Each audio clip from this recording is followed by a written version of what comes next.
Desde agosto, os eleitores têm acompanhado a propaganda eleitoral, período em que os candidatos à eleição podem apresentar seus ideais e propostas de governo, a fim de conquistar o seu voto de confiança.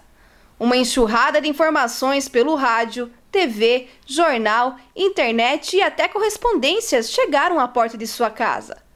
Agora estamos na reta final para as eleições.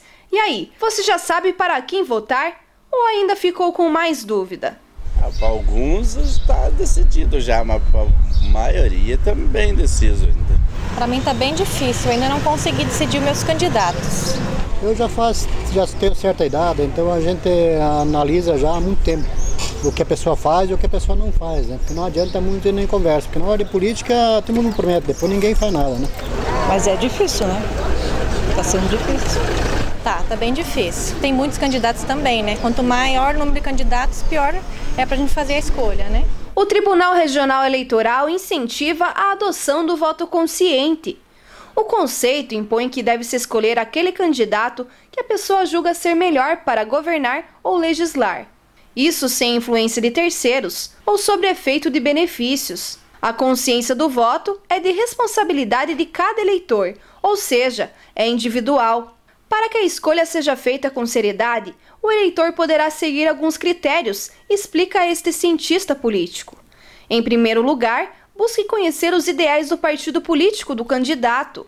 Em segundo, conheça o histórico, procure saber mais sobre sua vida. E em terceiro lugar, busque entender seus projetos e prioridades. Essa análise pode ser feita em função das próprias propostas dos partidos. Então, exemplo, existem os partidos de esquerda, os partidos de centro-esquerda, centro-direita e direita.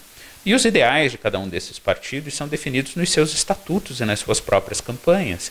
Porque, na maioria das vezes, os candidatos votarão, no caso dos parlamentares, em função dos ideais do seu partido. O partido negocia as votações e o parlamentar vota de acordo com o partido. Então, assim sendo, o ideal é que se verifique dentro dos partidos e das campanhas quais são os valores, o que aquele determinado candidato defende efetivamente. Lógico que a pessoa pode votar contra, né, os ideais do seu partido, mas isso não é muito comum de acontecer. O histórico é muito importante para a gente saber, né, efetivamente quais são as ideias que ele já defendeu, o que ele já fez e se a vida pregressa dele é compatível com a função que ele espera exercer. Até na nossa vida particular a gente faz as coisas mediante as prioridades, né? Mas as prioridades dos candidatos têm que estar de acordo com as prioridades da própria sociedade. Já para aquelas pessoas que pretendem anular ou votar em branco, o especialista explica. A gente já teve, há muito tempo atrás, a diferenciação entre os dois. Um voto nulo era um voto não computado e o voto branco era um voto válido, mas não dado para ninguém. Isso não existe mais. Os dois agora são considerados não computados, né? Então, votar em branco e em nulo, o efeito prático acaba sendo o mesmo. É a exclusão do seu voto. Então, eu compareci à sessão de votação, mas optei por não votar em ninguém, né? E ao não votar em ninguém, você tira o teu voto da conta. Ao votar tanto branco quanto nulo, esse voto, por ser inválido, ele não entra no cômputo total. Então, vamos dar um exemplo.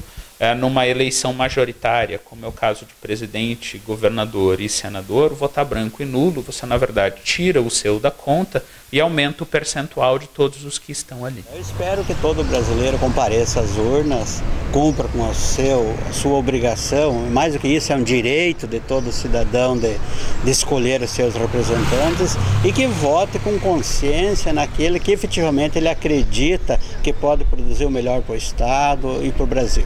Tem que pensar bem, porque só daqui a 4 anos para novamente ele reparar se por acaso ele fizer um erro.